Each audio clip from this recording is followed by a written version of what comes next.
Hello, everyone, and welcome to the Gray's Box. I am Tanuki Max, and today I'm going to be interviewing Gray's E himself.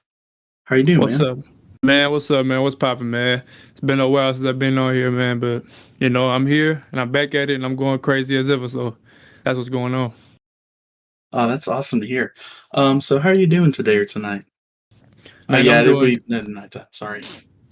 doing good, man. I just finished some work in my studio. I just finished putting some stuff up. I just got off of work. Just same old stuff, man. Just doing this and just staying on the grind, man. Never letting up. Yeah, I feel that. I have to go back to work tomorrow myself. They're actually switching some schedule stuff around, so that'll be interesting. I know it's Um, crazy, man. yeah. So, where are you from originally? Originally, I'm from Southern California. I'm from the when I was growing up. I'm originally from this little place called Hemet, California. Shout out to all my people that grew up in there. And I'm just here in Cali. I just been going up to LA back and forth and just doing my thing, and that's it. Ah, But you're a lot shout more out west than I California. am. Um, hmm, that's pretty interesting. Facts.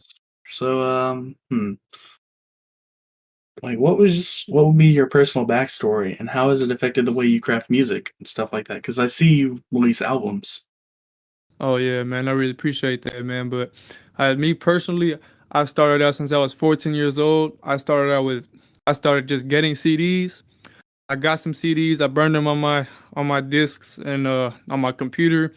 I just started. It was just one day I just fell in love with music, man, and just like I used to listen to a lot of like old school. Like I used to listen to like a lot of old school rap. I listened to some of the newer stuff that was at that time. It was like 2015, and like it just really went all downhill from there.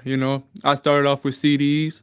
Eventually, I kind of got on SoundCloud. I still started catching on, and people just really caught my buzz off the CDs and stuff. And then I died down a little bit, and I came back up, and it's just kind of been a loop like that where I'd have my periods where I go up and I go, and then I just kind of creep back a little bit, and then I pop up again, and you know it's been that way. I just been able to keep the momentum, and I've been able to reintroduce myself in every single era, Hmm. so to speak. I do seem to have like this strange. I have a strange. Hmm. I'm sorry, it's a little hard for me to describe because I myself would not say I'm like a music artist, but I kind of Right. understand the art that goes into it, and I feel like more than anything, music is an expression of oneself. Right. So I kind of like It music should artists. be. I kind of think are pretty cool, and I feel like their music is kind of an expression of themselves. It's like And the it, reason it, I yeah, what what was were you you gonna gonna say? say? My bad. I was gonna say the reason I think that is because I feel like one, people who create music put their personal and past experiences into it, and two, I remember reading somewhere that there's like a part of your brain that unlocks with certain songs, and I feel like certain type of music, like if you associate something in your brain with a certain type of song, then that song is associated with that memory. So every time you hear that specific song, you think of that. You only think of it in that way when you listen to that song because I don't know. Music is just for me is an expression of the soul. For me, it's like I've seen it's like how the game has changed, and it's just like I don't know. Right now, it's like people don't really care about being an artist anymore. I did this because I did it because I loved music, because I loved how it sounded and what it meant. I really wanted to be an artist and stuff like that. I didn't really care. I don't care about being bigger than the next man. I could have 10 plays on my. I could have 10 plays, or even if one person listens to my music, like, and I'm, or somebody, if it just sounds good to me, like, I'm always just gonna be dedicated to my craft, and it's just whether people listen or not. You know, if I change even one person's life with my music, or if they even just listen to me, I fulfill my purpose as an artist. Huh. Yeah. So to you, music is kind of more of a personal message more than anything else. I really think that's pretty noble. But while we're on the topic of music, and you were talking about how you have this passion for it and how you feel like it's an expression of yourself, I wanted to ask, when did that desire first kick in? Like, what was like? How did you know that you loved music? What sparked your desire? I was in high school. I was 14 years old. Keep in mind, this was like I'd say around 2014. but I didn't want to start making music immediately. It was just something in me just sparked in me that I just wanted to make music. I listened to the old school stuff, the new. I listened to some of the old school stuff at that time. Back then, there was only two genres of music where it was like you either listen to the old school or the quote unquote the new school, but there wasn't all these little subgenres going on. It was just like either you like the East Coast or the West Coast or the Southern or whatever, old school, new school. That's it. Yeah, But there's like 10 billion different types of music nowadays. It's uh, hard to keep up with them all. there wasn't like really a SoundCloud movement back then. But it's just like I remember like before all that, like just seeing just like the old school artists how they did it, and how like the newer artists they did it, and just how everything was so connected and everything was just so cool. And personally, I just really loved the music back then. I just really loved the music. Like I had multiple inspirations as just a 14-year-old kid. Just being a 14-year-old kid, just going to high school and just being at the situations I was at the time, and just how I grew up. Like I just gravitated to stuff that was just really raw to me. That was just really cool to me. And I'm talking about, if I want to be an artist, it's because it's not to not be- how do I say it? It's not because I want to be cool or anything like that. It's just simply just something that I feel like was in myself, and I just wanted to go out and do. You know what I'm talking about? Like Yeah, that's yeah, how I music's see. more of like an outlet for you than it is If like that makes any sense. kind of gain for you. It's just something that you love to do.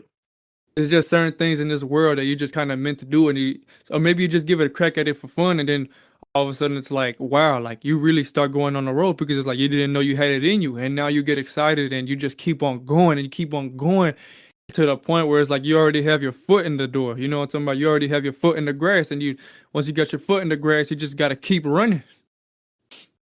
You just got to So keep going. I know music's more of like something that you're just passionate about, but do you have any goals back then or even now that you may or may not have exceeded in?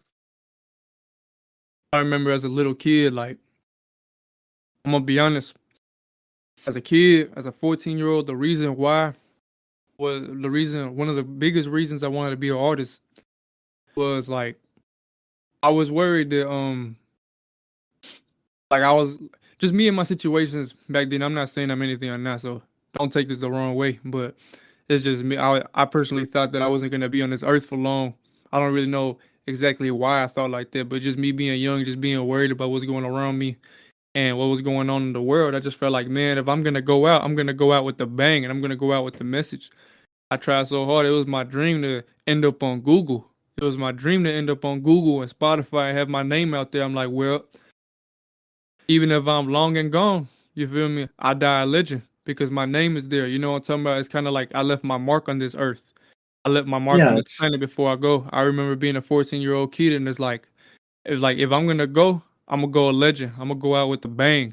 So I just wanted to kind of do it like that, and it wasn't exactly too negative, and I wasn't being too crazy, but it was just doing something that was just cool, and I was just able to do a message. And I was hoping that I was able to live through that.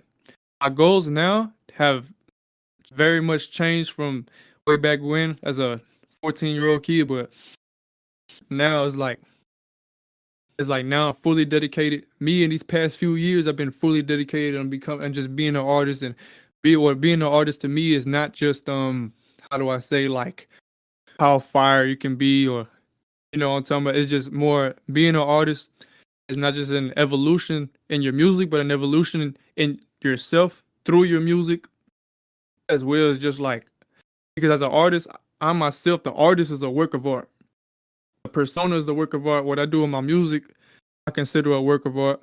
I respect everybody else's. Well, everybody. I respect all art, whether it's music, any craft, pictures, images, drawing, anything that's considered an art. That even though there's some stuff out there that's like I don't like or maybe I don't listen to, if it's something that you actually put effort to and something that really helps you as a person, just help grow into yourself and something that you really dedicated to, and you put all the effort and just put your perspective of beauty on whatever you want to do, I respect it. And me as an artist is like I got nothing against it. I feel like anything with art has an infinite amount of beauty in it. If that makes sense. Everything is beautiful. Life is beautiful. Life is an art. I'm an artist.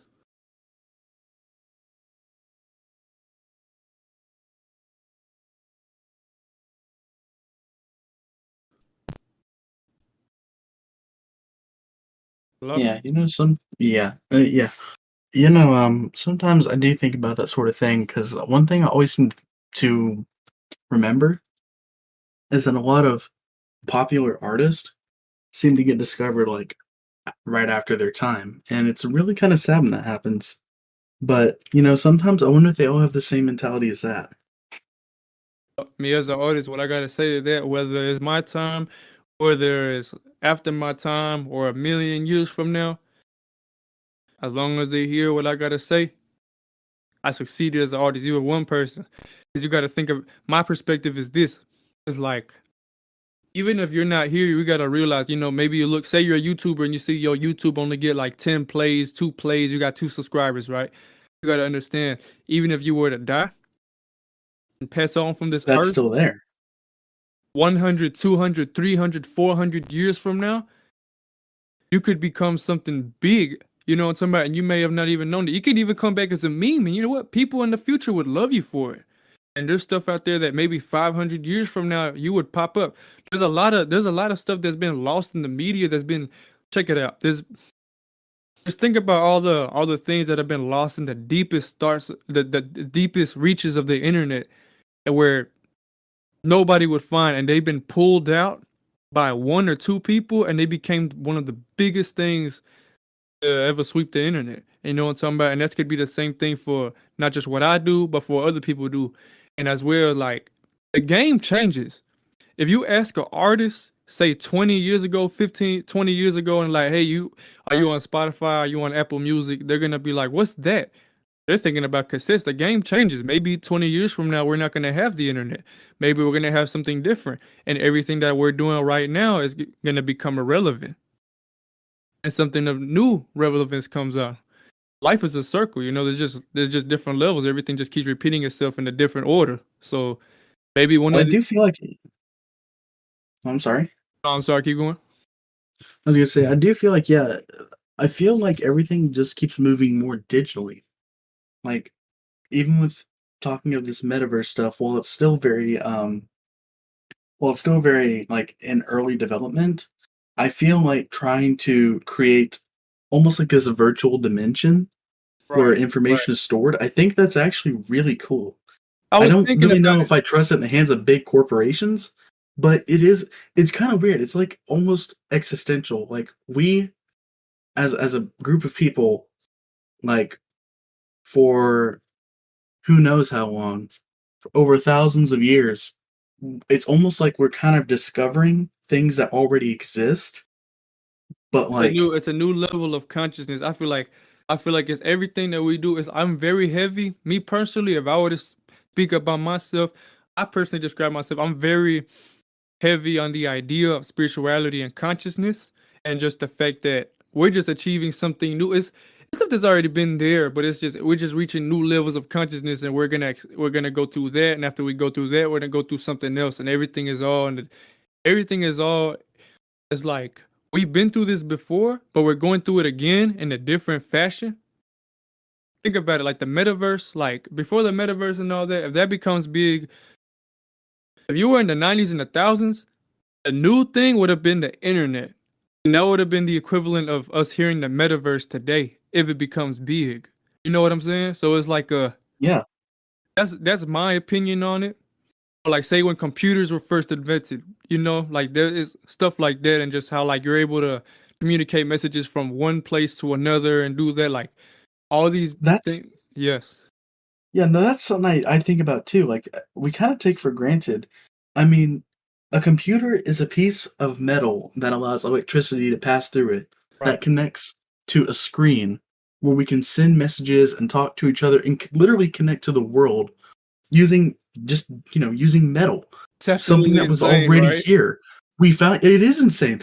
Nowadays it's like people worry about like having the best, latest, and greatest gaming PC so they can play something like Fortnite You or you wanna Warzone, you and it's wanna hear like something? I'm just boggled by the idea that human beings have found a way to harvest electricity, put it into a box, and talk to the whole world. Have you seen the sizes of like how SD cards are nowadays They're compared to how, tiny. Yeah, they're tiny. They're like tiny. they're I'm always tiny, but afraid every they're time I they're buy one almost that I'm gonna lose it. we have almost like this or even more, like 1 terabyte amount of storage and just like in the palm of your fingertips. When 10 years ago, a PS2, a big cartridge would keep in mind you had to go somewhere and buy it. It didn't come in, you feel me? It didn't come in with the console, but that little, 8 Yeah, megabytes was like huge back then. And now 8 megabytes, and it's like, and now if you take a picture from the internet and you save it on your computer, it's gonna be bigger than the entire PlayStation 2 memory card. And it's crazy how your whole childhood could be inside of a little memory card back then in a different era, but now it's like that's not even enough for a small picture nowadays. And it's just like we're just going to different levels. You know what I'm talking about? It almost reminds me yeah, of like I don't mean to get too little nerdy here, but forgive me, but you ever watch like it's okay. I'm a nerd myself.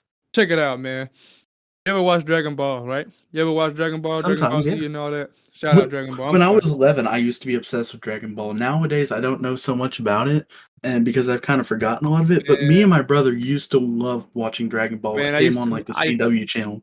I've been down there. I've been down that pipeline, man. I'm not gonna lie. I've just been watching, man. You know what? One thing I noticed is there's something I love about it, man. If you guys haven't checked out Dragon Ball, check it out already. I'm talking about the original series. Y'all check that out. But anywho, I gotta go watch it you too. gotta watch it, man. It's lit. But check it out, man. So it's like you ever watch Dragon Ball Z, man. You know how like when they first start out, everything is at a certain level. Their enemies are at a certain level, and it's like there's certain challenges they gotta face at a certain level.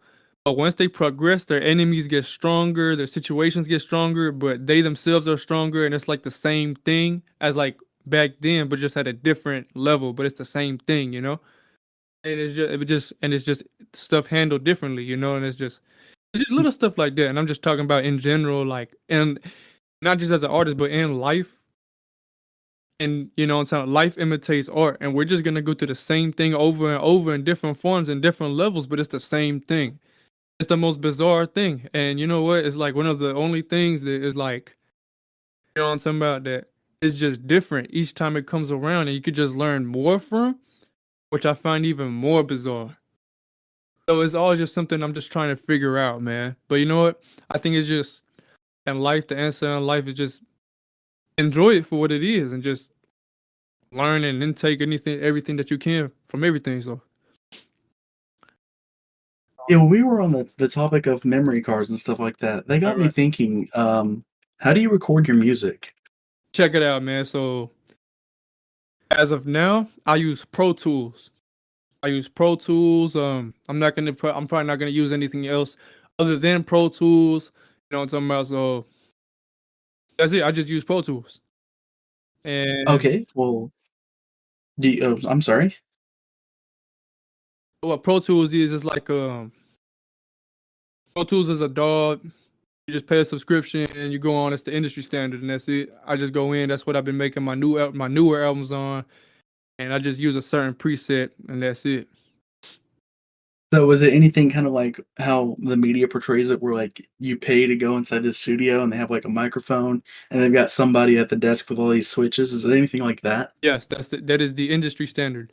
If you go to Los Angeles, New York, Miami, or wherever it's hot right now, Chicago, you're gonna go there. If you pay for studio time, there will be somebody there who will open Pro Tools. Any studio, any legit studio, a certification with certified professionals you go into, or anybody else for that matter, is gonna have Pro Tools running.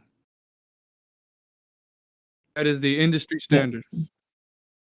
Huh. So do you have like a specific time and place you do with your recordings and your music? I'd say whenever I'm off of work, well, not whenever when I'm off of work, but say like if I have a day off where it's like I'm really just feeling it and I'm just really motivated, and I really just do it more kind of towards like 12 in the afternoon to like I do it to 12 in the afternoon to like I'd say maybe around 6 o'clock in the afternoon. Oh wow, so you spend a lot of time in the studio. Yeah, I do have a little bit of engineering experience. I just want to quickly add that before Pro Tools, I had a phase I was using something called BandLab for a couple. I was using BandLab for a couple of years, and there I learned a lot of little stuff in my development as an artist, and just Band lab was pretty cool. I learned a lot. I had a lot of fun with it. In my high school years, I had a lot of fun with it. I gained a lot of followers there. Shout out to my followers there, and I appreciate everybody that supported me and is here for me and here to watch me grow as an artist that I am today. And I still have a lot of growing to do. I think I've seen that tool before, if I remember correctly. I think it had a Yeah, great background. everybody's on it now. I remember going on it since like I was like 2016 when I was on it, and like now a lot of people heard about it, and then and what I'm talking about, slowly but surely I started like I remember being in class and I was like, there's people was like, oh, I want to make music too, right? And all of a sudden, then I looked at their phone. I'm like, oh, you got BandLab? He's like, yeah, I got BandLab. What about? I'm like, man, add me. You know what I'm talking about? And you know what I'm talking about? Sooner and later, I went So, up to we linked up. We went to the garage and we just started making music. And it's like it's little stuff like that that I'm gonna forever cherish. But we're beyond the BandLab phase now. Everybody's on the BandLab phase now. BandLab took a huge leap, and it's damn near almost like it looks very professional now compared to when it started. It's like shh, people is dedicated to the software, man. Shout out to them. But yeah, right now I'm just on my Pro Tools and that's it. I don't really see like I don't think I'm ever gonna change from Pro Tools from now on. that kind of reminds me, and forgive me, I don't really know too much about like audio and band softwares myself, Right. as I have not really dived too deep into them yet. Right now, I'm just kind of trying to find something that works. But that kind of reminds me, because I remember when it was like the early 2000s and Audacity came Oh out, man, don't and even. that's probably Oh, that's that's that's probably like a basic why. program now, because I'm pretty sure like everyone Do has it I on have their a story computer. to Heck, tell you, YouTubers man? do. Man, My dad used to use Audacity all the you time. remember when I said I started making music 2015? High Yeah. school kid, I had computer class. 14-year-old kid. And the computer class, they would have the little headphones. I only had like little like skull candy earbuds. You know what I'm talking about? But you know what I'm talking about. So I remember I would ask my Hmm. teacher. I'd ask my teacher at that time.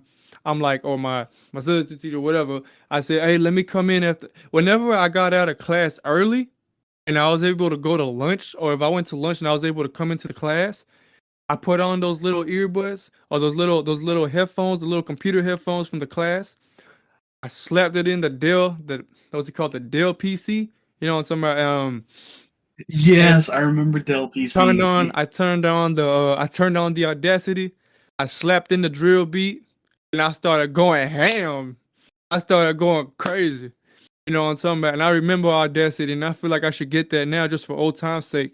You know what I'm talking about? And that's kind of why I like Pro Tools, because Pro Tools looks like the aesthetic of Audacity. You know what I'm talking about? And when I was growing up, it's like 2015 was a weird time because it's like you would think that it was a time where it's like it's great for music. It's like one of the perfect time for musicians to get out and like everybody has everything and like you can get a studio in the palm of your hand. But that wasn't. Ain't nothing could be farther from the truth. You feel me? It was like one of those last years where it's like you really had to go to somebody's studio to record, and you weren't able to do it at your house.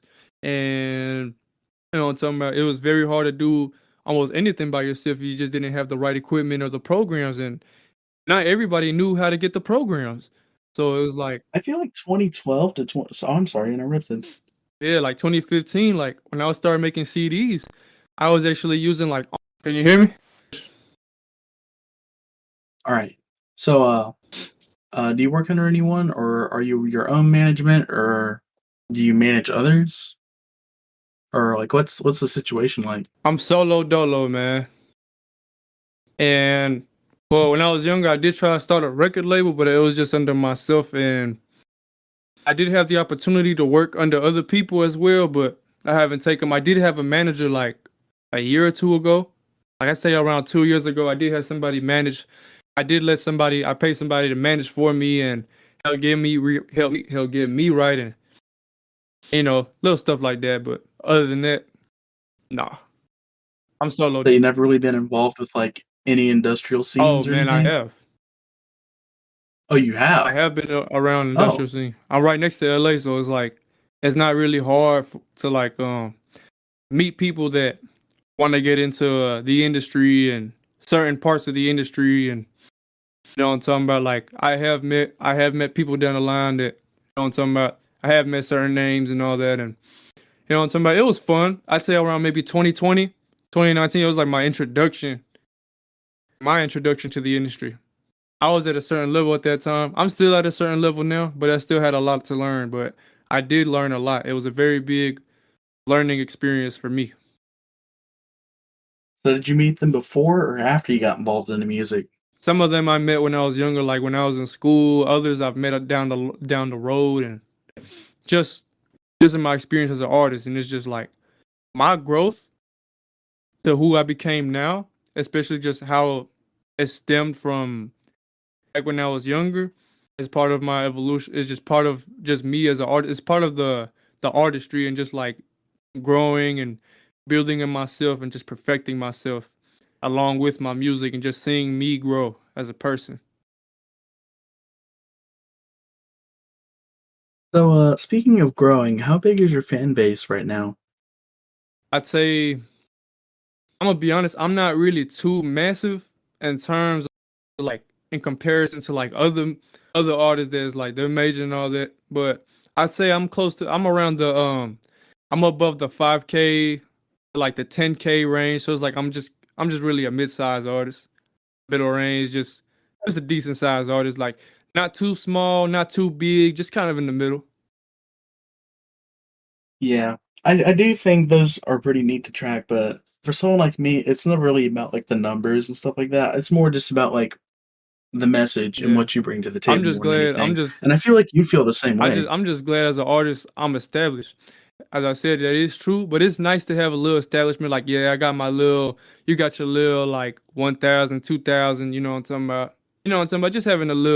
Yeah, Just having a little foundation. You know what I'm talking about? Just having a little ground and that your name matters. You know, I feel like that yeah. means a lot to me. I, So I'm glad that I'll definitely say. I'm glad I'm even able to reach the point to where I'm at now. I feel like I don't feel like I'm a failure. I feel like I'm successful as an artist, that I'm able to call myself an artist. And you know what?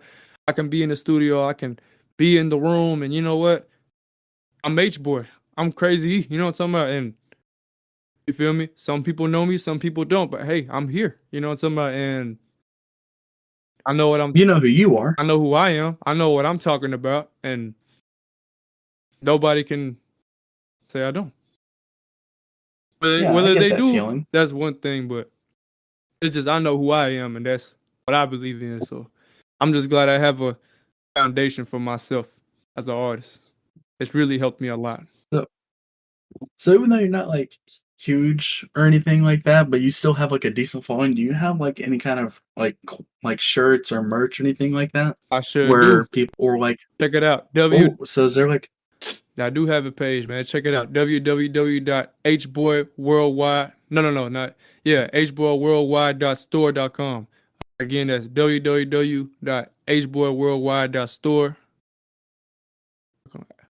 It's not .com though. hboyworldwide.store. Check it out. You feel me? I never knew you sold merch. I would have I might consider getting some myself. I might get you a sample. Just to support you. I Yeah. really appreciate it, All right. man. I'm always Well, uploading designs. You know what I mean? of course. Heck, I wear them around. I'm sure you design really cool shirts. So, when was the first time you released your song or an album? Officially, or I'd say Like both. Like I would say, like when was like an album like when I first released? started, I was I was 14, 2015. I was 14 years old when I first started making music. I dropped over 5 albums. I dropped 5 albums in my first month as an artist. Like as just like a little 14-year-old rapper kid, because I was just so crazed about what I was doing. I was so ecstatic. In less than 2 months, I dropped 6 or 7 albums. And even in high school, by that time, before I even finished high school, I already dropped more than 20 albums. None of them are out for the public right now. Only I have them. It's like, I'm older now. I progressed so much that I look at them like they're trash and stuff. But I did learn a lot of just how to make my cover artwork, and I just learned a lot of cool stuff. I just had so much fun with it. And this is all before I was 18 years old. which I still think is pretty impressive. And you know what? It's good to have the experience regardless. I miss school, man. I miss them Um, times. Sometimes I miss my school. I remember when I was, I think in 8th grade, Right. I took a robotics class where I programmed robots. That's pretty cool, man. That's yeah, I kind of miss those because those were pretty cool. So towards the beginning of this, we were talking about like music genres All and right. how there weren't like a lot back then, and now like there's like a bunch nowadays. But how would you define like your genre of music? My genre of music, I would describe it. It's really hard to say. I'm not. I don't describe myself as a rapper. I make rap music mainly, but I'm not a rapper. You know. So I'd really describe it as just. It's like I'd rap-ish. say raw. I'm gonna call it like that. I'm gonna call it raw. That's how I'm gonna call it raw. You feel me? And it's just It's hard. Like it's not it's not really like attached to a music genre. It's more just about you, right, an expression of right. yourself. So yeah, I feel like when it comes to that, then I feel like more than anything, you kind of just have to listen to it to get it. I did. You kind of have to know the art personally. I did used to say trap and drill, but no, like what it really is what I mean is just raw. Like it's just some raw. I'm still discovering it myself. So I'm still discovering myself as an artist and what my genre is. But I know that once I figure it out, I know that it's something good. That's all I know that's all I know for sure. I'm discovering that it is something good. So I'm gonna keep going on the path, and I'm gonna keep discovering, and I'm gonna keep searching. And when I find it, it's gonna be something major. So like, what's the design process in going into this? Like, what's the process for making your music? Check it out. I made all my lyrics myself. I make all my lyrics myself. I don't use any ghostwriters. Not hating on anybody that does use ghostwriters, but me personally, as of yet, as of today, I do not use any ghostwriters, and I make my own cover art for the most part. For the most part, I make my own cover art, and I just pick a raw beat, and I just go crazy on it. I can make beats myself now, so that's something as well that I'm trying to just dive into and just go crazy. So is there any part of your creative process that you don't do, or do you do all The yourself? only part that I don't do, I can make my own beats now, but for the most part, I still like everybody else's beats and how they sound. So you know, it doesn't hurt to just pick somebody else's beat out and just go crazy on that. And you know what I'm talking about. But I'm still learning how to make beats a little better. But you know what I'm talking about. If your beat is hard, I'll rap on it. So that's just what I go about it. But as an artist, if I want to, I can make everything from scratch. It feels That's pretty impressive. Yeah, and you know what I'm talking about. That's an elite status, man. Shout out Lil Rambo. Shout out Lil Rambo Beast. Oh. So you talk about growth. Um, I kind of wonder like what the growth process would have looked like between then and now, because Oh I feel man. like we all grow at different rates. So I feel like this would be a little hard to predict. But like, where do you see this going? Like maybe even with like within a year's time, where do you see this music career you've got building? Where do you think it I will don't see go? Do myself you think it'll I don't grow see a little myself more or what? I honestly don't see myself going absolutely crazy like, oh, I'm gonna hit top chart.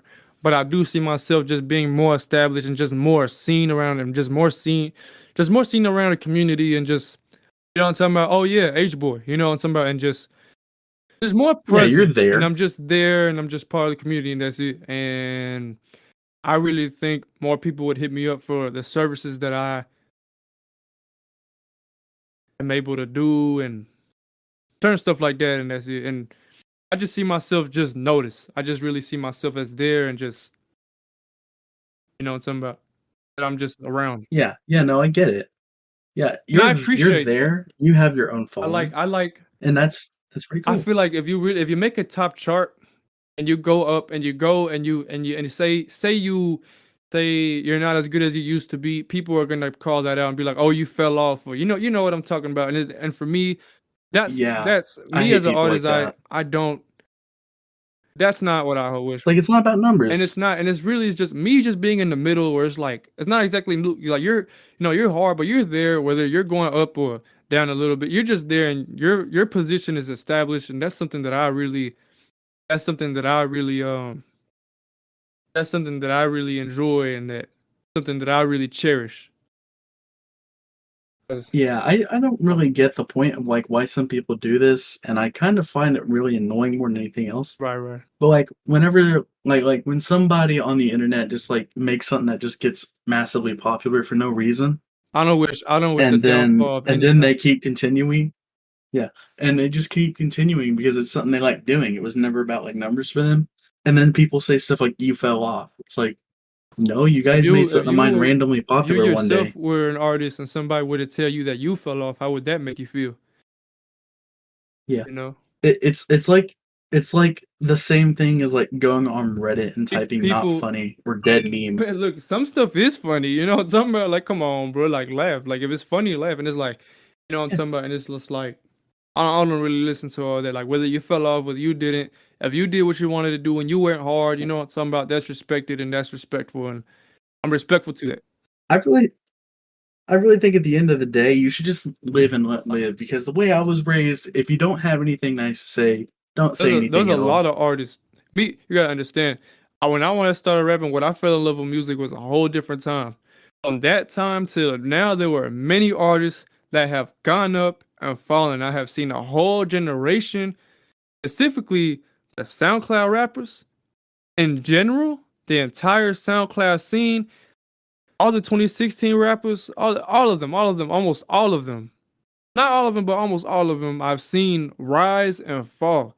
A lot of the reason they rose and fell, they never stayed, was because they were just doing it for attention, or they didn't want to be artists. They just wanted to chase what was popular at the time. That's why when it stopped being popular, everything fell. And I've witnessed the entire Yeah. rise and fall of an entire generation of potential musicians, of potential, you know what I'm talking about, but I'm still here.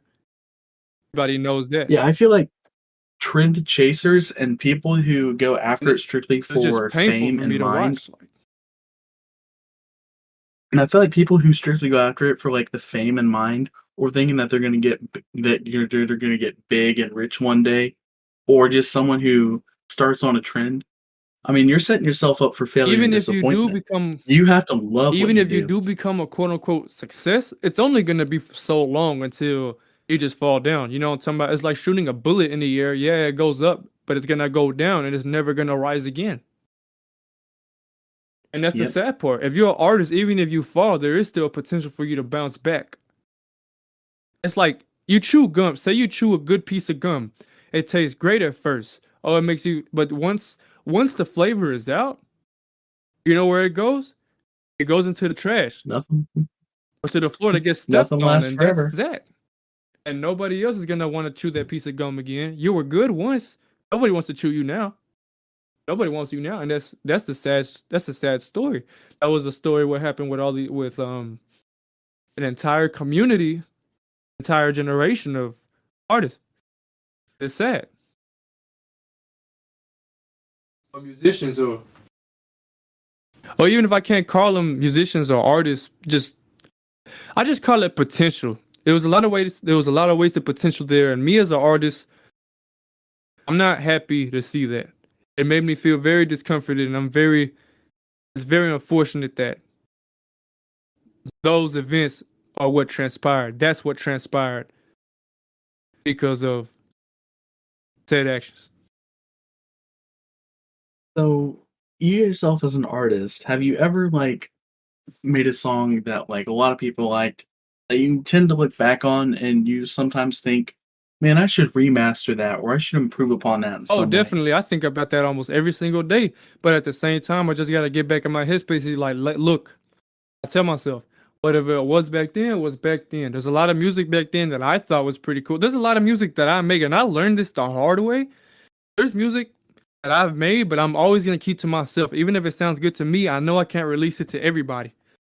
Just because, it's like there's a lot of stuff that you make, but it's all about perspective. And other people might laugh at you. Other people might hype it up. And you know what I'm talking about? There's certain stuff. Me as an artist, I make whatever I want. I make whatever I want. But me, in terms of my branding and just what I'm gonna put out there for the public, and there's gotta be something different. And that's just stuff I learned in the industry. You can't put everything out there. You can have a lot of content. It's not good content. Let's talk about this. Let's talk about, say, movies, right? You can't put every single movie out there. It could be bad for the company. If a certain movie got out there and it wasn't what the fans or the people who are watching were expecting, it can make your entire company look bad, regardless of the effort and the work put into it. People don't really care about that perspective. They just care about the product. The people that are listening, most of the people aren't engineers or producers themselves. They're just viewers, and they're gonna have their own perspective. That's probably gonna be a complete 180 of what you are thinking. And when you take that into account, you just gotta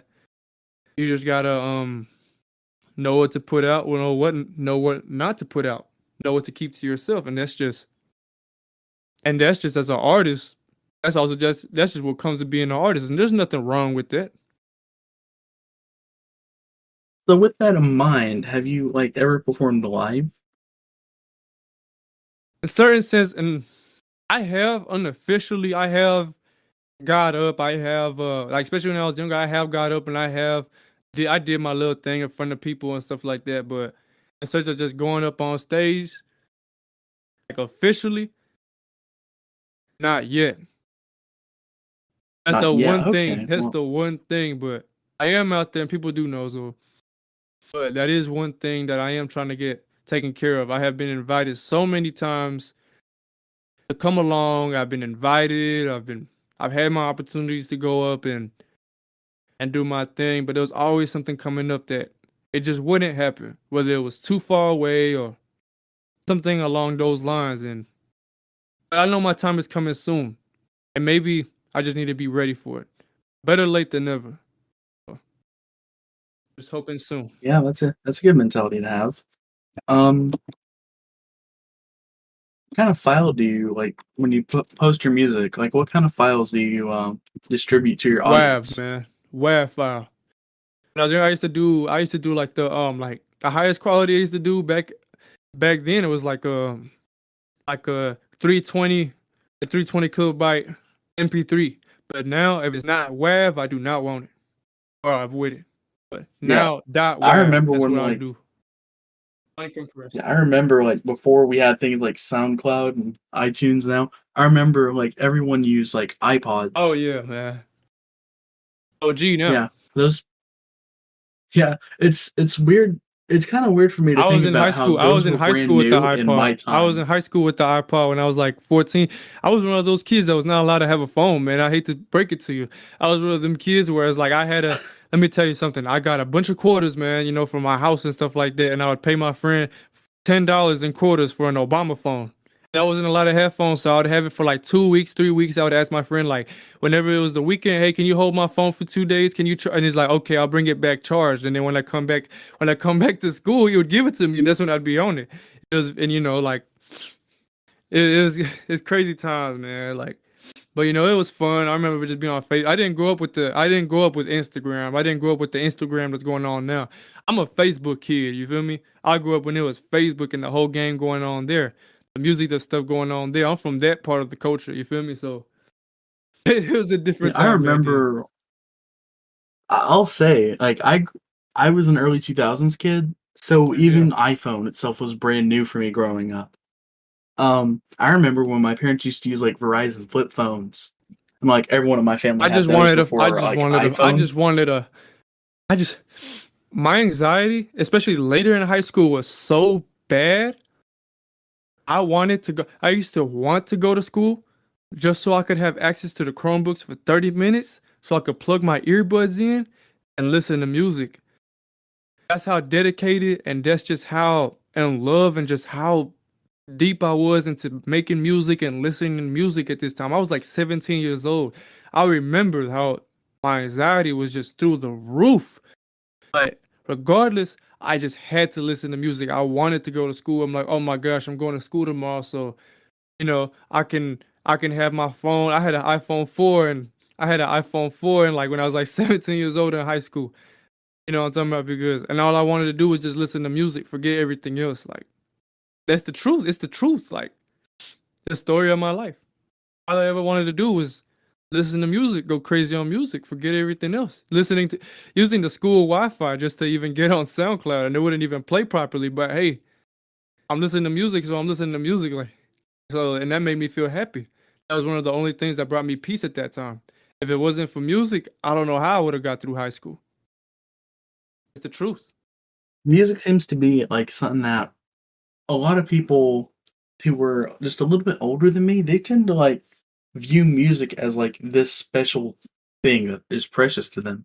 It's And I feel very like you're part of therapeutic. that group. So yeah, because that was what was for them at the time. Music was very, very big and very It's like important. I feel like times have changed now, and just hear me out. And I'm glad to be on this interview now to point this out. But check it out. It's like when I was growing up, I'm gonna say like this: there's certain things that just sweep the world. It's like you remember in the early 2000s, in the 90s, when video games came in. Oh my gosh, I could not get off of video games. You know what I'm talking about? 10 hours straight, video game, video game, video game. And now it's like everything. I'm still that way. I bought a modded Wii. Even with like I even with bought a modded Wii not too long ago. I'm still going crazy on that. So I know that I don't want to hear the excuse that, oh, you're just getting old. Like, nah, it's because games aren't what they used to be. But other than that, at least in my opinion, but in terms, it's like, just check it out, man. The point is like, video is like certain stuff like that. It was major back then. But now it's like the world has shifted from video games and now it's music. Now people can't get off of music. Then after the music, it's like, you know what I'm talking about? It goes back and forth and it goes like one way, it goes another way. It's like, if it's not one thing, it's gonna be another thing that's gonna take over people's lives. And I feel like music had dominance. When video games were crazy, not a lot of people really listening, not a lot of people were listening to music like that. Like oh, like if I you feel ask like somebody, what do you think about music? You ask your friend, what do you think about music? It's whatever. You know what I'm talking about? It's alright. But now, and then it's like, what do you think about video games? It's like, oh, it's crazy. And then it's like, now if you ask somebody, you're like, what do you think about video games? They're gonna be like, it's whatever. What do you think about music? Oh, I can't live without it. You know what I'm talking about? It's crazy. Like, yeah, and I really think that is something due to personally, I myself think that like I grew up with like the right, Wii, right. right? And I still have my Wii. I still love my Wii. I used to play all my GameCube games. I did have Mario Galaxy at Shout one out my point, but I homebrews. unfortunately lost Shout out it. my homebrew players, man. Yeah. My homebrew users. Y'all rock, man. Yeah, I really wish I could get a modded one myself, but I just have like a normal like day one Right, model right. that I've had for forever. I pretty much just use it to play like my favorite GameCube and Wii games because I grew up with those. Like I grew up with like the original Paper Mario, like old Zelda, Luigi's Mansion stuff like Shout that. out, man. So I've always loved My those. favorite I'm games. always loved those. My favorite games are the Me games. I love the Me game. Even as a kid, I love the Me games. And there's this and I in love the the Mii Dragon games, Ball yes. Budokai Tenkaichi 3 series, man. The Dragon Ball Budokai Tenkaichi 3. The two, I grew up with those two. Those were amazing. I also grew up with a lot of the WiiWare games. I absolutely love those. I'm gonna be honest, the Wii changed a lot of things, man. The Wii was something different. And as a kid, I couldn't see it, but now I'm grown, I'm grown, man. I'm grown, and I still love cartoons. I still love video games. I still love all that stuff, man. And you know what? And it's like I've seen a lot of people around me that just like, man, I'm too old for that. I'm like, man, like, what are you gonna watch, man? You know what I'm talking about? Like, you're gonna like, what are you gonna watch? That's not that. Like, you know what I'm talking about? Like, a lot of stuff. I'm gonna be honest. As I'm older, I feel like I enjoy it more now than I did back then. I'm gonna be honest. Because my perspective has changed, and I just see more now. And I'm gonna be honest. I love it more now than back then. I'm gonna be honest. Okay, Yeah, I feel like someone. there's a special like nostalgic value behind it I, too. So it's just, like memories attached to it. I also wonder if like because I remember when Netflix was huge and now we have like a bunch of these other streaming services. I wonder if the internet's gonna go back to streaming services. I wonder if it's gonna. I wonder if But it's for gonna me, be like I something more still major. Think about it. You ask somebody that like you go back to 2007, right? And back then it was like cable was the new thing. Oh, you can record your shows now. What? I can record my shows? You know what I'm talking about? And it's like back then that was like the biggest thing, and nobody thought anything could top that until Netflix came around and just changed everything. Now it's not just Netflix, like now stuff like Hulu has come around. There's so much stuff going on right now. And I feel like once everything reaches a certain point, something new will come along that we did not even see coming. Like, you know, somebody it's just crazy. Like it's crazy. You would think everything reached a point. It's like I'm not gonna compare it to Jenga, but think about it. It's like well, it is kind of like Jenga in a way. But instead of pulling stuff apart, you're putting stuff together all the way to the top. You know what I'm talking about? Then the more you just keep adding on and building to the sky. Once it reaches a certain point, it all falls and something new takes over. You know what I'm talking about? So that's how I see it. It does kind of feel like that now that you mention it. I have a special fondness when it comes because I'm not trying to say new video games are bad, but I just don't really like these new ones as much. Right. But there's a reason for that. Yeah, even I, yeah, and even with Nintendo, like with the new Zelda game, Tears of the Kingdom, I am excited for that. But there's just it's something about missing. There's like old something Nintendo missing. doing less with more.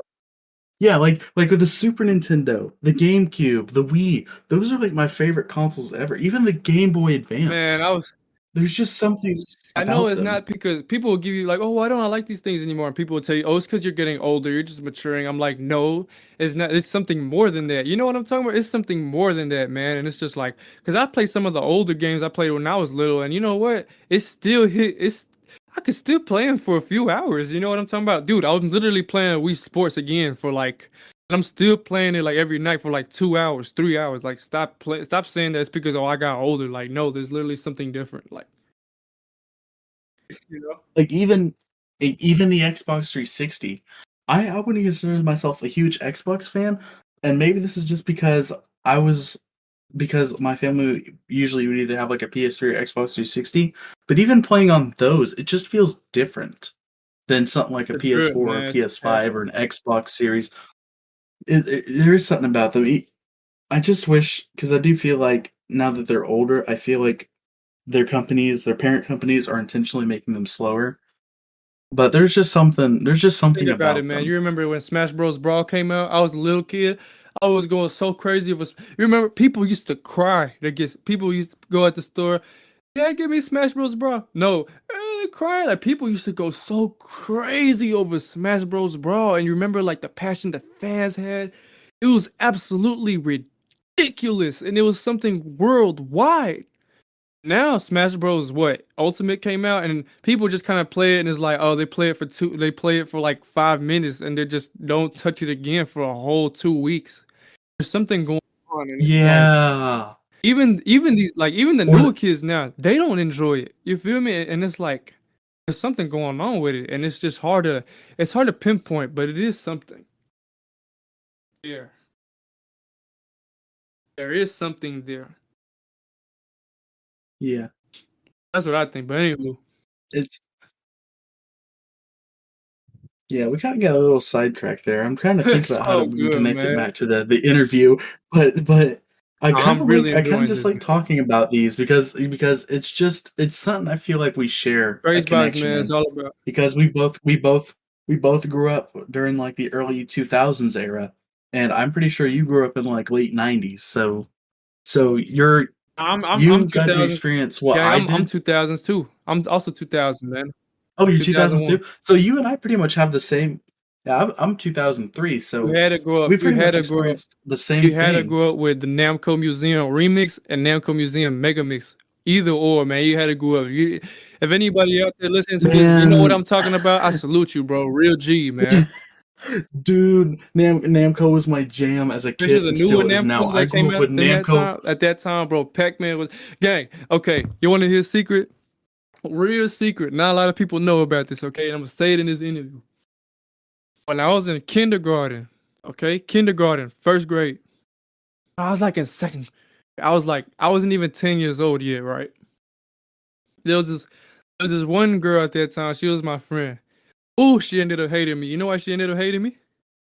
'Cause each time I would get Why? close to her, I'll talk about Pac-Man, bro, so much. It's like, why won't you stop talking about Pac-Man? She tell me she get mad. She gets so mad, bro. I'm telling you, bro. I was that kid, I bro. was even happy I was that kid. because like Pac-Man World Repack, I feel like was the best game to come out this year. If I'm going to be I was that completely kid, honest. man.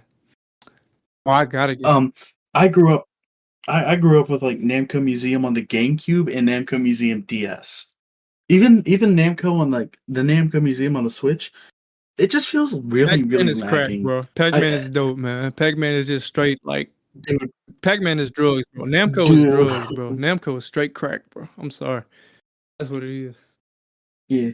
I love the classics. I still play them all the time. I feel like Especially playing like those one of my games favorite just ones made me is more awesome, bro. It's you know what I'm talking about? It just kind of something divine about. yeah. Namco is the king of arcade games, especially games like Dig Dug 2 and Mappy, Oh, bro, or don't even get even me Mappy Land started. was pretty Mappy was good. my favorite one. Ooh, I that was one of my favorite ones too. That and Galaga. But I think, made a song. like honestly, like you know what I I really miss though, and this is like these games are so weird and obscure now, which is really sad because I played them all the what? time on the GameCube and they're on the PS2. But there was and during that time period in the early 2000s, like PS2 and Yeah, GameCube yeah. era, they released specific versions of the Namco Museum Right. classics that had the arrangement versions of the games, and I loved them. You wanna? They're absolutely amazing. Pac-Man arrangement, Dig Dug arrangement, Galaga arrangement, Mappy arrangement. Those are really good. They're really solid. Especially the Dig Dug arrangement. That's my You wanna favorite hear something? one. I You love wanna hear Dig Dug. something? What? Man, my debut album. You were talking about Galaga earlier. I made a song called Galaga, man. Check it out. You could hear in the beginning. You could hear in the beginning the when the Galaga ships came down, like you could hear that, man. That's awesome. Yeah, especially I kind of got into like apparently there's like this whole fandom for like specifically the Dig Dug and Mr. Driller series because I feel like that whole thing's weird and we're getting sidetracked again I'm and loving it, man. I can't I'm loving it too and I you and I could definitely got to talk about this more. Maybe you and I need to have a podcast where we just talk about Namco stuff. Oh But I man. want to talk to you about um the Mr. Driller and Dig Dug series because apparently there was some kind of huge lore that I accidentally stumbled upon and there's like freaking wiki sites and fandoms about it. Like I never knew this until like I was in high school. The guy from Dig Dug has a name and it's Taizo Mhm. Hori and that Mr. Driller is actually his son Right. and there's a lot and I know that this is probably like common knowledge for Mr. Driller fans because Mr. Driller was stupid popular, Right. but like they have like doesn't have like a whole family and it's just like a complicated story. Apparently, like I forgot how to pronounce her name, but it starts with an M. But apparently like Susumu Hori is Taizo's son. Taizo had a wife at one point, but now they're divorced. And they have a weird relationship because like it's just really weird too Yeah. because sometimes it's good, but a lot of times they it almost seems like they're kind of falling apart and drifting away from each other because Susumu loves his dad, but his dad is very jealous of him and actually hates him Crazy how it sometimes. replicates life, Um, man. yeah, which is really sad because I love Taizo Hori. I think he's awesome, but he is an awful father. Yeah. Yeah, I even showed you. I made like a. I especially love the game Dig Dug Digging Strike too because that's such a fun game to play. It's on the DS. Right. And I even showed you. I even showed you the. I made a sprite for him. Like I showed like side by side what he looked like in the original Dig Dug, and then I made a sprite of him based off his Dig Dug Digging Strike design, which looks really cool. I especially like the little Yeah. goatee that he has. I actually think that's a nice touch because he was obviously Dig Dug. He was younger back then. That's what the series constantly talks about in both Mr. Driller and Dig Dug. Is well, I see. I'm the better driller because I took care of the Dig Dug incident back in 1988, and like the goatee shows age because he's getting Freaking older, Dig Dug, man. and it's just like what we were talking about too, like how time moves on. Everyone loves Mr. Driller. Everyone loves Susumu more than they love Taizo. He's more well known, and that makes Taizo upset. For all the real G's out there. But we're getting For all the real G's out yeah. there. Well, Is it what? I definitely gotta like show you a lot more about this too some other Friggin' Dig time. Dug, man. If you real, But for all the yeah, real G's out there, man, you gotta check out Dig Dug and Mappy and you know what I'm talking about. You know what I'm gonna talk about when I say this, but you know, like the Mappy episode, the Mappy, you know what I'm talking about? It was like 13 episodes or something. yeah, on What was YouTube it I called saw again? I that. forgot. It's just called Mappy and just an animated series, but it's got like all of like the Namco characters, and I think the reason why they're all there. This is just my theory. I think the reason why they're all there and Pac-Man's not is because Pac-Man took off and became his own thing, and the all the other ones have separate games, but they're less known. And the only one, like You the have only one one that's like superstar and really you have popular other out of ones all that of are them like is Dig Dug. You have like Sky Kid, you have Mappy, you have Dig Dug, which this is sad because obviously, Dig Dug didn't have a name for a long time, so this is a little bit outdated. But they didn't. They just have love him how there they and they portray call him the Dig Dug characters, instead man. of I love Taizo. it when they do that. How they portray the characters. Yeah, I especially love Taizo's Man, personality. He's a lot love more young, obviously, in Goro this became one of series. my favorite But yeah, characters, bro. Oh, Goro, I mean. yeah, Goro was one of my favorite characters. yeah, yeah. I forgot they refer to him as his first name because his localized name is his last one, which is Namco, and that's what they call the company. Yeah. Which I think is That's pretty so cool. creative, man. And the See, Muskies that's also why make an games were so appearance. cool back then, because back then they just did little stuff like that that was just cool. They were passionate and It was they showed creative. look, man, you know when your mom says that, hey, the secret, you know, your mom ever made you food and tastes good? It's like, what did you put in it? And when your mom was like, the secret recipe is love. You know what I'm talking about? That's why it tastes so good. You know what? These games, the secret recipe is love, man. They put love for their fans when they made their stuff. Of all the stuff they put in, they put love in it. Now everything's so corporate. There's no more passion. There's no more love in what they do. Back then, there was a splash of love. I think. You feel me? Well, I think that's exactly what it is. But I feel like what it Crazy. is that those video games like that are a form of art, and Like it my speaks music, to us, especially like for me, especially yeah, especially like your music. It's how you express my music. yourself. I put a lot of love in my music, and I love my fans. So when I put it out and I do it love for myself and for my fans, of course it's gonna sound like the most hardest and the most craziest stuff you ever heard, apart from everything else. Because I don't do this for views or anything. I do it, you know what I'm talking about.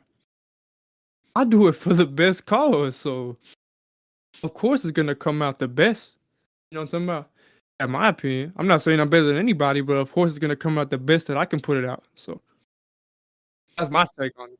It's kind of like why I love the Mother series. It's that same concept. I think the Mother series created by Itoi, I think that's art. I especially love Earthbound Beginnings, Earthbound, and I'm really sad this isn't localized, but I still play it all the time. It's Mother 3, and that one's one of my favorite ones.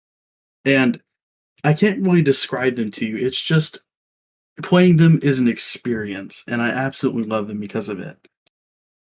And it's definitely something learn to appreciate more when you're older because they're unique and there's just something about them, almost like some kind of underlying hidden message. And while they are RPG games, so you definitely are gonna want to like grind stuff in them. There's just there's just something so deep about them, and I think it's the same idea. It's because Itoi put love into these games because he made them because of his daughter. So that's kind of why I have a special passion for things like small indie developers, one teams, the Mother series, and Right. especially Namco games, which I grew up with. Um, we completely got way No, sidetracked. it's all good, I gang. love talking about this with you, Nah, bro, though. I love to hear it. This for Um, both of us. You feel me? Yeah, exactly. And I want to talk to you more about like that kind of stuff. I feel like Gotta get that's something. something We you and gotta I get very something much have rolling. connection with because we grew up in the same time pyramid. Pyramid. Same time period. I said pyramid. I slipped that too. Don't worry. Time pyramid. Time pyramid. Some Yu-Gi-Oh shit. I'm just thinking of a It pyramid in sounds a like some clock. Yu-Gi-Oh shit. Time pyramid. Sorry, I'm sorry. You're good, Time man. period. Okay. Anyway, What's the next anyway. question, man? I'm yeah. Sorry, let me get my list back Are out. All you right. good? Uh say any other unusual talents that may help you in your career? Well, I do my own lyrics. I do my own lyrics. I can make my own beats. That's something new I acquired not too long ago. Shout out Lil Rainbow Beats. He helped me unlock certain sides of myself that I didn't know I had. But Okay, so earlier you were mentioning you hold some things to yourselves and then you also release some things to the public. I want to know like what all has been released to the public and like if you have like a percentage of how much you hold back, how much is in the public, like what would it be? well, I'm gonna be honest. I've made over in terms of all time, or just in terms of what I'm making right now, like currently, like for the past 2 years. Oh man, I guess do So for both all time, because I'm curious to know. I for was all thinking time, it's like, have you ever seen the meme of like the glacier charts? You ever seen the glacier meme, the the iceberg? iceberg Yeah. So memes, yeah. anyway, like the iceberg is like what everybody knows is like I have around 2 or 3 albums out right now, like total, like whether they're on all platforms or not. I got three albums out right now. So I basically got like at this point in time, I think a little over 20 songs out. So that's like more like towards like the top and the lower iceberg region. The truth is, I have made over 400 songs in my career. So everything else is like in the like in the deep abyss, man. And anybody else who knew me, anybody else who knew me and they know stuff about me or knew me back like when I was making music in school and stuff like that, like later in school, like I'm talking about maybe my junior year up. It's like they're like in the middle of the iceberg where it's almost getting dark, but it's not dark. But those who knew me way back when I was 14 years old, they know about like my deep abyss. You know what I'm talking about? I know about like my deepest abyss, you know what I'm talking about, where it's just straight up black. Like below like where the iceberg even is, you know what I'm talking about? There's some stuff I know that I got that nobody has heard, period. You know what I'm talking about? But it's like almost everything I got is like in the deep abyss, you feel me? And it's like if you didn't grow up with me, you probably not gonna know. Or you would really have to do your research on me online and you would really have to go down the rabbit hole. But you know what I'm talking about? H-Boy has a deep rabbit hole, man. That's true. There's a lot to me than meets the eye. At least in my opinion. I don't know. I really search about myself and the stuff I do, and I'm like, man, I really did all this. This is crazy. Like, So with that in mind, with the it's kind of more like the more people get to know you, they kind of see that about you. Do you have anything that's like exclusive or private for like certain parts of your fandom? mm, the only thing I could really say for sure is like, if you go on my BandLab page and you click album, you click on my albums on my BandLab page, and where it says bonus content, if you're able to get there, you'll see maybe some you'll see some exclusive content there. It's public for everybody, but it's like for my fandom and stuff like that. And you could see little photos. You could I see little see. So photos like when I dropped the album, like just my journey on making the album, just what kind of person I was at that time, who I was hanging around with, what I was doing, and just little fun stuff like that. So I got little bonus, like if you go to BandLab and you go to my album page and you see my bonus content there, you could just see little stuff I had going on at the time. hmm. So you've been doing this for a while now, but you and I probably both grew up with the Right. internet.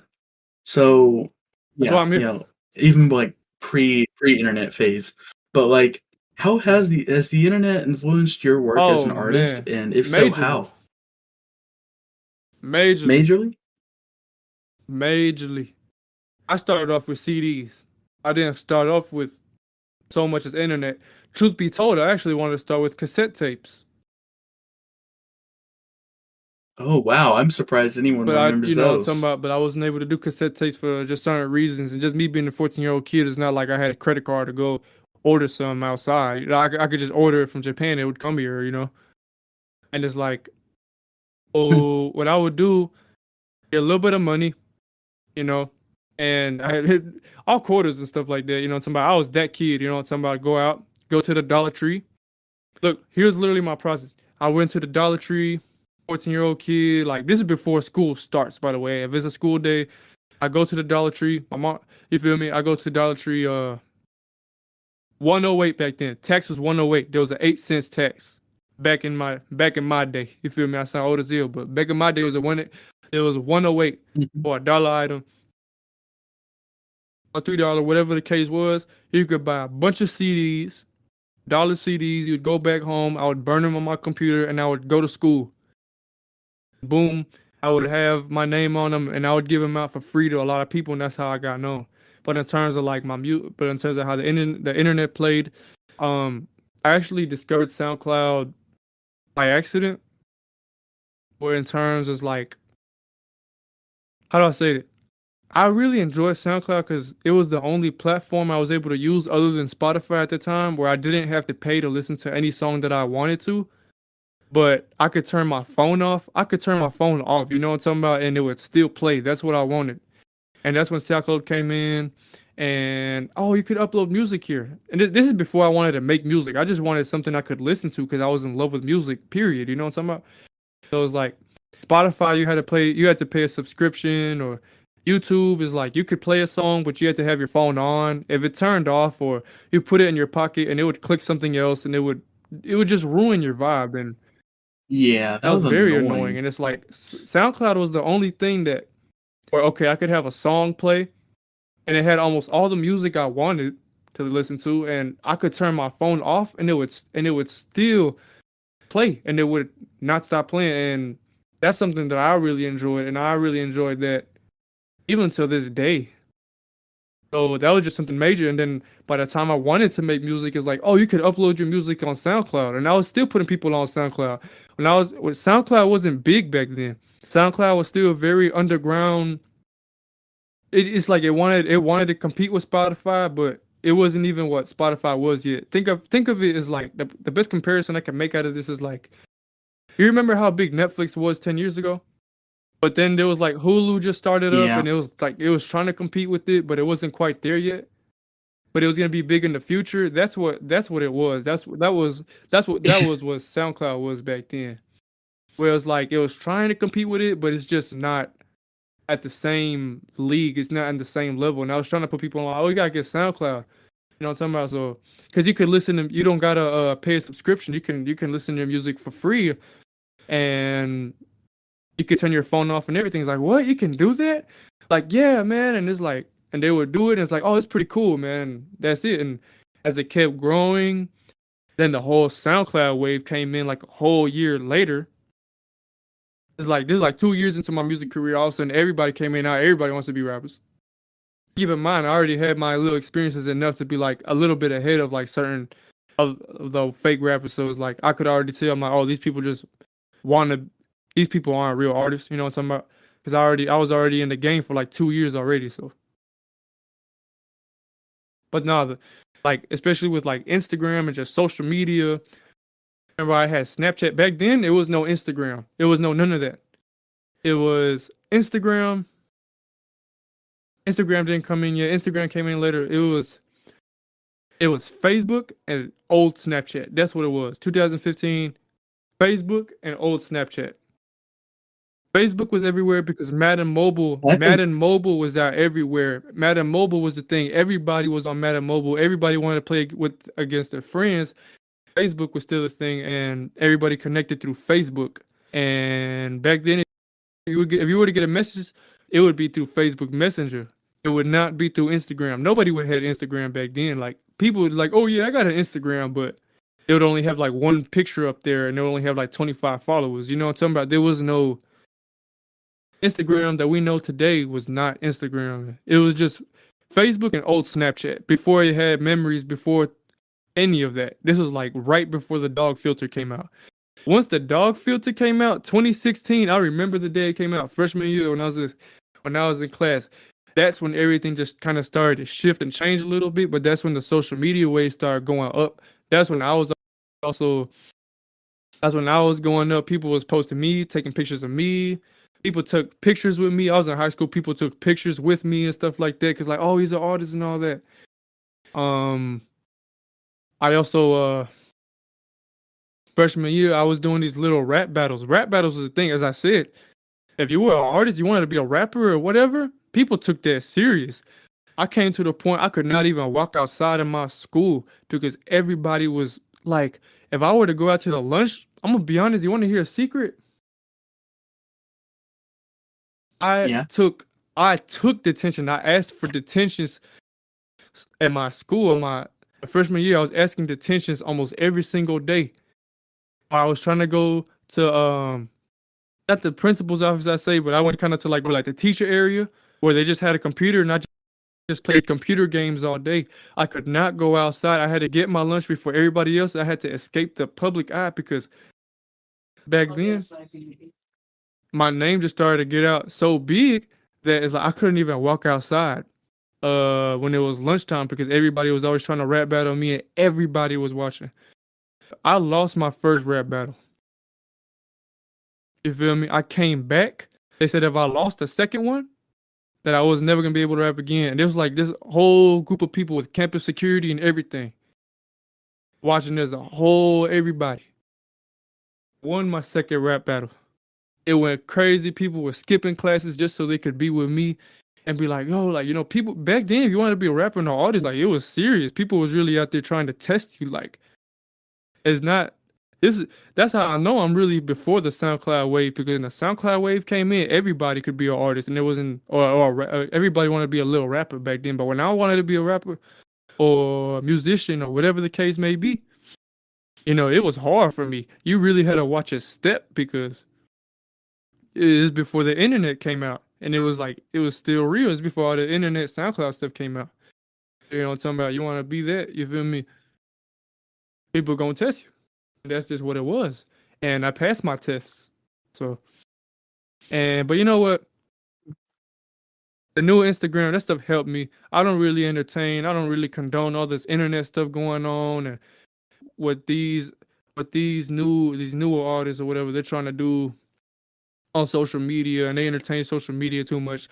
I just use my social media platform nowadays. Like my Instagram is like a business account. And I just promote what I have to promote. I say a few things, but I don't cross a certain line, and I don't entertain drama. I try not to entertain drama, and you know, and that's just what I do. And it's just a certain way you gotta move nowadays. Different time. That's what I think. So yeah, and I remember like the days before social media, the two big ones that came out were Facebook and Twitter. Twitter was kind of Um, big too. I kn- yeah. It was a lot more Apparently, there was violent one back called then. MySpace. Twitter now versus Twitter back 5 years ago was two different stories. Twitter back in like 2015, that was violent, man. It was crazy. I wouldn't know because I don't really That normally was use funny social though. media. I'm pretty much just have YouTube and Discord if I'm gonna be There was no honest. Discord back then. So It yeah, was, but not like now. yeah, no, yeah. I pretty much use it to connect with friends and people who want to play Nothing games with wrong with me. it. But next So question, guy. yeah, yeah, that's actually where I was getting to. Like, what are your social medias and where can people So check find it you? out, man. Almost all of my Hboydaman. My main Instagram as of now is Hboydaman_. I got another Instagram account which is just Hboydaman. My Twitter is Hboydaman. Uh, my email, my Gmail, hboydaman@gmail.com. You know, and that's really it. You know, and I got a link tree. You know what I'm talking about? Linktree/Hboydaman, and really that's it. If you want to find me on almost any platform, all you have to do is look up Hboydaman, and you're gonna find it.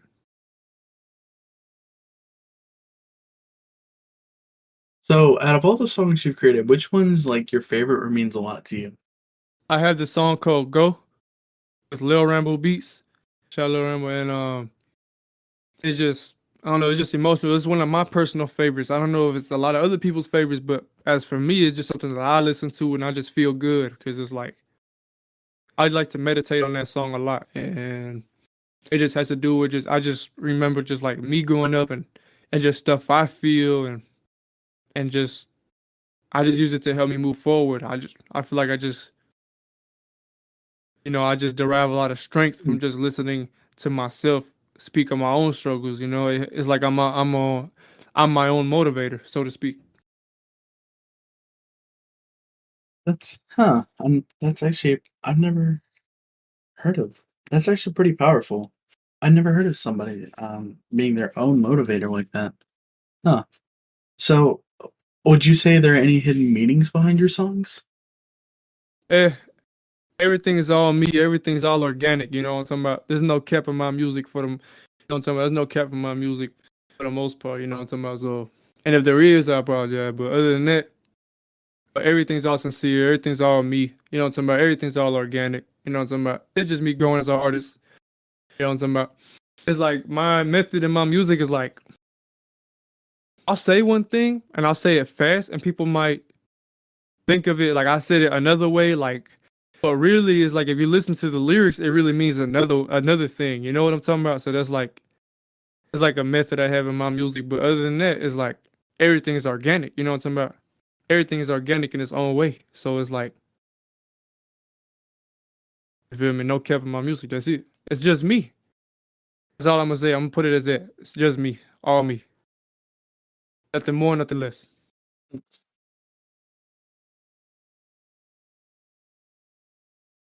Yeah, that seems pretty fair. Well, is there any specific person that has meant a lot to you in your Check music it out, career? man. Like any I fam? got a little list going on. Feel me? Shout out my day ones in the music, my real day ones back home. You feel me? Him in California that been with me since I was 14 years old, 13 years old, and have seen me grow ever since I was a little kid and just seen me start. You know what I'm talking about? Shout out to my day ones. You know what I'm talking about? You know who you are. You know what I'm talking about? All my supporters, all my fans. I love all my fans, all my supporters, man. You know, you guys mean the world to me, and you guys just tuning in, just seeing my progress. Everybody else that just seen me grow, you know what I'm talking about. I want to shout out Lil Rambo Beats, you know what I'm talking about. That's my man's and all that. So you guys better check out Lil Rambo Beats, Twitter, Instagram. You know where to find him. He's helped me a lot in my music career, and really, other than that, that's it. Shout out my family. You know what I'm talking about. Simple shit. Yeah. So, are there like any final notes you want to make to those who listen to you? Check it out, man. Nothing get in y'all way, man. Mentally, you know what I'm talking about. I want you guys to just stay focused. Whatever happened today, tomorrow's a new day. I want you guys to just go get up and get it. Don't let nothing take you down. You got this. You know what I'm talking about. God is with us. You feel me? Whether you believe it or not, you believe in that or not. That's my personal message to the world. And just like, you know what I'm talking about. Just do the best and be the best person to yourself and to others. And you know what I'm talking about? Don't be afraid to glow. Don't be afraid to shine. Just go hard, go crazy. You know what I'm talking about? And just live life, man. That's all I gotta say, man. You feel me? You said it. You feel me? I said, you feel me? I said this shit. You feel me? Everybody know the deal. What's good with me? So in terms of that, just be yourself. Be proud and just live it. And Yeah, don't let the bullshit get to you, man. You feel me? I said it. I said that shit. In the flesh. H-boy. yeah. Nothing. There's really nothing more to being yourself than just being real. Like that's If you ain't I real, really then what much you are? very much agree What's with that realer than message. just being yourself? It's real. You feel me? And this world is something. Exactly. Yes. That's I feel the same way One about thing I that. learned in this world is just like never gonna get exposed if you know yourself. You're never gonna fall if you know yourself. If you know your boundaries, it won't be overstepped. You won't overstep yourself. And other people with different perspectives for what they hold for themselves. They may look at you if you made a certain mistake or whatever, or something they perceive a mistake, they're gonna call you something. They're gonna call you out. But as long as you know yourself and you know your boundary and what you live and what you stand on, words are powerful. And I live, I live by my words and all that. But whatever you live by, whatever you say is this, whatever you say is that, architect of your own life. So you know what I'm talking about. It's like this. I'd rather be at peace with myself and war with the world than in peace with the world and not war with myself.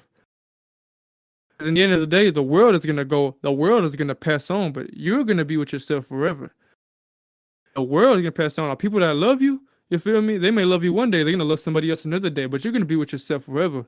And I'm gonna be honest, I'd rather be at peace with myself in the world with the world. But at the same time, I wanna be at peace with myself and at peace with the world that I love everybody.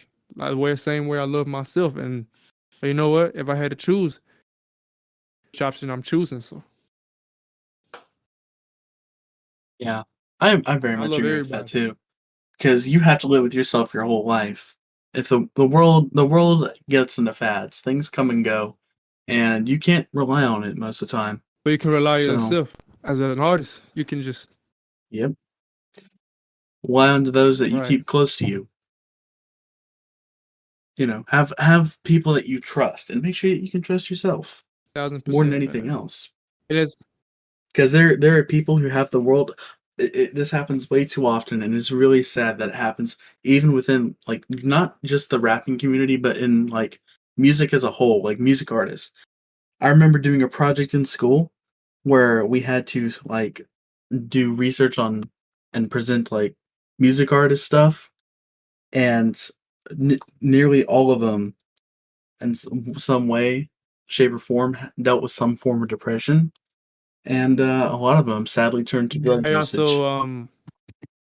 I've also seen a lot of stuff that just goes on behind the scenes in this music stuff. I will say that stuff is real right now. I can't really get too much into it, but I'm talking about like at the end of the day, Yeah. all you gotta do is just keep it real. I'd rather go the real route than the easy route, but it's like I'm talking about there's nothing Well, good that can I come feel from it. like more than anything, I do feel like more than anything, you can have the whole world at your fingertips, but if you're not at It peace with means yourself, nothing. you're not gonna be happy. Exactly. You need to be happy with For it to yourself count. first, regardless of what. Yeah. Yeah. Because, you know, Not a lot of numbers are numbers, and there's nothing wrong with there's nothing wrong with growing your numbers or growing your popularity. But more than that, it's more important to grow as a right, person. right. Like that should be like priority number one. And I know you. You're my friend, and I I respect respect you you. too. And I can certainly tell. Yeah, and I can certainly tell based off of your stories and things you've told me. I know you've grown as a person, and I have a lot of respect Oh, for thank you, you very much, man. son. And I'm very glad to know you, and I'm very glad to be part of this Oh, thank interview you, man. too. I'm glad to It have was you on, man. it It's was a actually, yeah, much yeah. pleasure, It man. was An really honor. awesome. Yeah. I'm always happy to talk to you, man. But we should probably wrap up the Right, right, interview. right. So, I want to thank everyone for their time here at the Crazy Box, and we all hope to see you again. We thank you for the support for all of our viewers worldwide Right, and right. local. And for additional information about the Crazy Box, please check the description below. I want Oh to give yeah. a thank you to everyone who is tuning in, and also thank you to H Boy Yup, for the being one here and with us. only H boy. H boy the man in the flesh, man. You already know how I'm rocking, man.